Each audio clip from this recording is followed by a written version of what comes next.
Them how you would, just to make sure you have it right.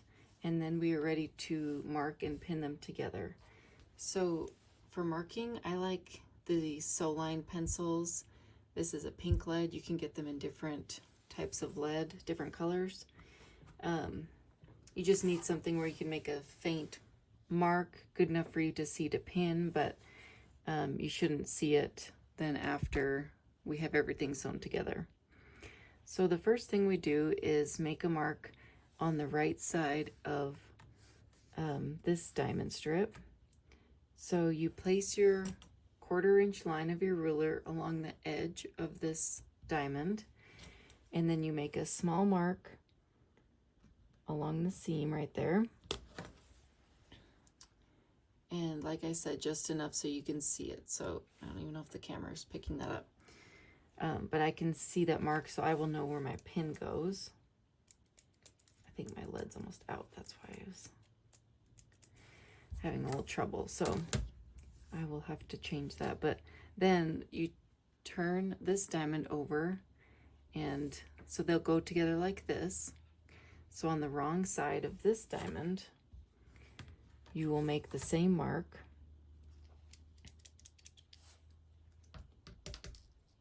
But I gotta reload my lead here. So it's like a mechanical pencil that comes with some different pieces of lead to refill. And it has a little eraser on it, but I don't ever use that. So anyway, okay, so put your 1/4 inch line along the edge of that diamond strip, and then make your mark on the wrong side of that diamond right there. And then to pin them together, you first place your pin through the mark on your wrong side, through the seam. It will come out on the seam on the other side, and then put that pin through the mark you made on the right side of the bottom diamond, through the seam, and then it comes out on that seam. Then you just need to push those two pieces together, line up this edge,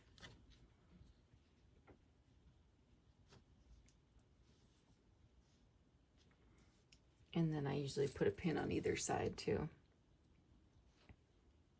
just to keep it in place while we pin all of them. And if you don't really care to use pins, the reason I think it's important is not only to match up this point. When you open it up, we want those 2 points to match. It's also to keep your edges from stretching. So if you have these pins in here, then you're not pulling as you sew. It's just keeping everything in place while you sew your seam here.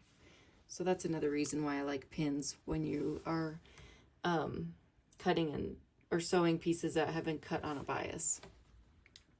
So I can do one more to show you again, and then you just need to pin all of them together, and then we will sew them together. So again, I line up my ruler's 1/4 inch with the edge of my diamond strip, make your mark on the seam, and then on the wrong side of the other diamond that you're sewing it to, make the same mark, and then put your pin through both of those marks.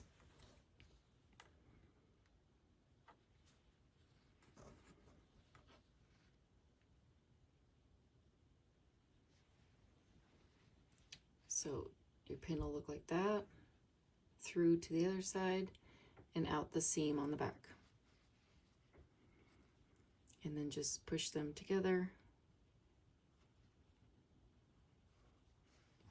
Make sure your edges are lined up.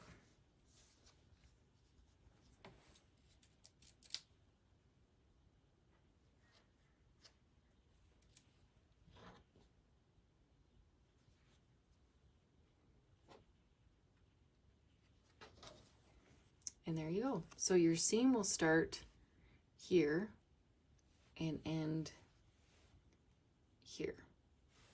So go ahead and pin all those and sew them together, and then we will be pressing those seams open as well. The points match up just how I wanted them to, so that's exciting.